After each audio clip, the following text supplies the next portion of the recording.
Christmas.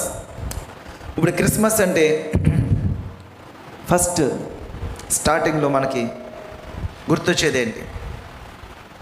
ఒక క్రమంగా వద్దాం. అసలు క్రిస్మస్ దేంతో ప్రారంభమవుద్ది? ఎవరితో ప్రారంభమవుద్ది? దూత మరియని దర్శించడం. ఆ దర్శించే వరకు కూడా రక్షకుడు ఈ లోకానికి అప్పటి వరకు తెలియదు.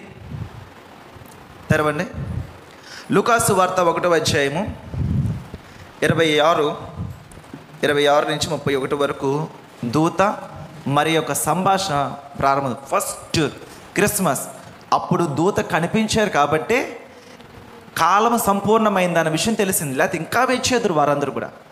మీకు అర్థమవుతుందా? వారు ఇంకా మెస్సయ్య వస్తారని ఇంకా వెయిట్ చేదురు.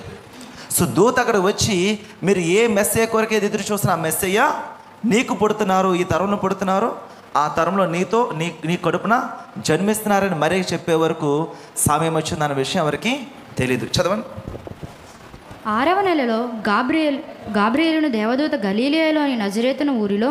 ఈ 6వ నెల అని చదువుతున్న సమయం ఏంటంటే ఎలిజబెత్ తన బంధువురాలు, ఇందాక చెప్పినట్టుగా తన బంధువురాల్ని ఎలిజబెత్ 6 నెలల తర్వాత మరీకి కనిపిస్తారు దూత.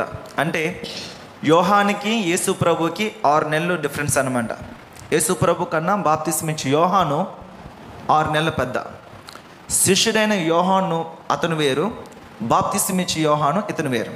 రైట్, చదవమ్మా. దావీదు వంశస్థుడైన యోసేపును ఒక పురుషునికి ప్రదానము చేయబడిన కన్యక యొద్దకు దేవుని చేత పంపబడెను. ఆ కన్యక పేరు మరియా. ఆ దూత లోపలికి వచ్చి ఆమెను చూచి, దయాప్రాప్తురాలా, నీకు శుభము, ప్రభువు నీకు తోడై ఉన్నాడని చెప్పాను. అర్థమవుతుందండి? దేవుడి దూత మరియకి దర్శించి లోపలికి వచ్చిందంట. యోసేపుకు ప్రదానం చేయబడిన మరియకి గాబ్రియల్ దేవదూత దర్శించడానికి ఆమె లోపలికి వచ్చి మరియతో మాట్లాడుతుంది. ఏం మాట్లాడుతుంది? దయాప్రాప్తురాలా, నీకు శుభము, ప్రభువు నీకు తోడై ఉన్నాడు.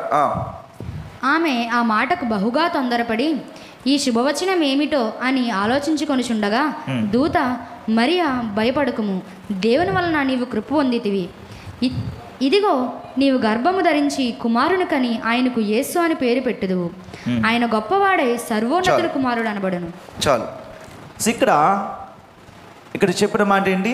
ఆయనకి యేసు అని పేరు పెట్టుదువు. గాబ్రియల్ దూత మరియతో సెలవిచ్చిందనమాట. ఎప్పుడైతే ఈ విషయం తెలుసుకున్నారో అక్కడితో వారు అర్థమైంది ఏంటి? మెస్సయ్య సమయం అనేది వచ్చేసింది. సో మెస్సయ్య సమయం వచ్చిందన్న విషయము మైకులు పెట్టి ప్రసంగించబడలేదు. లేకపోతే దూత అలా ఆకాశంలో కనిపించి అందరికి వెలువడేటట్టుగా మాట్లాడలేదు. ఒక వ్యక్తి ద్వారా, ఒక సత్యము, ఒక వ్యక్తి ద్వారా, ఆ కుటుంబం ద్వారా ఆ భర్తని లేదా భార్యని వాళ్ళని పట్టుకొని వారి దగ్గర నుంచి ఒక్కొక్కరి సువార్త ప్రకటించబడింది.